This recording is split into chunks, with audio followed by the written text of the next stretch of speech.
Perdana Menteri Israel Benyamin Netanyahu kembali menunjukkan dirinya figur yang anti-damai. Saat semua pihak mengupayakan perdamaian di Gaza dan sekitarnya, ia justru menolak dan memerintahkan perluasan serbuan.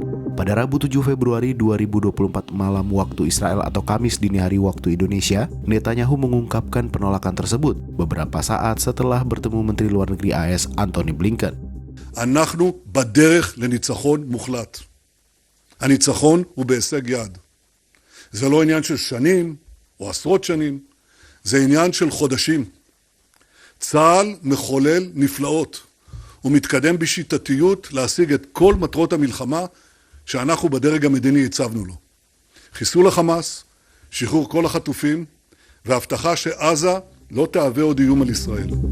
Blinken berkunjung ke Israel setelah menyelesaikan lawatan ke beberapa negara lain di kawasan seperti Arab Saudi, Mesir, dan Qatar. Ia tiba di Israel setelah Hamas menyampaikan gagasan soal gencatan senjata di Gaza. Dalam lawatan ke Timur Tengah ini, Blinken juga menemui Presiden Palestina Mahmud Abbas di Ramallah, wilayah pendudukan tepi barat. Bagi Netanyahu, menerima usulan perdamaian sama saja Israel menyerah ke Hamas. Netanyahu menilai hanya serbuan ke Palestina yang akan memastikan kemenangan Israel atas Hamas. Menurut dia, Israel hanya beberapa saat lagi meraih kemenangan besar di Gaza. Karena itu, ia memerintahkan militer Israel bersiap melancarkan serangan darat ke Rafah, Gaza. Sementara itu, Blinken berusaha optimistis soal peluang bina damai Israel-Palestina. Sejak Oktober 2023 telah 5 kali Blinken keliling Timur Tengah untuk mengupayakan bina damai. Seluruh lawatannya gagal mencapai tujuan. Penolakan Netanyahu jadi alasan utama kegagalan misi Blinken. Menurut dia, perundingan masih berjalan dengan penuh kegigihan. Ia memandang ruang negosiasi masih terbuka dan perundingan terus berlanjut.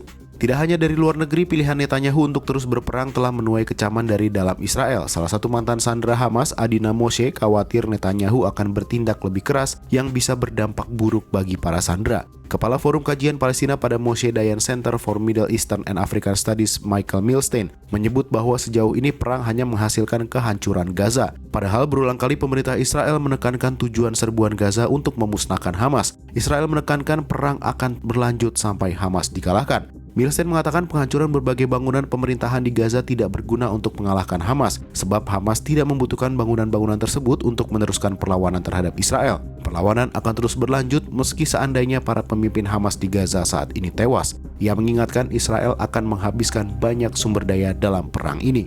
Sementara sejumlah mantan perwira Israel menyebut pelepasan sandera pada bulan November menunjukkan perang tidak efektif. Mau tidak mau, Israel harus berunding dengan Hamas.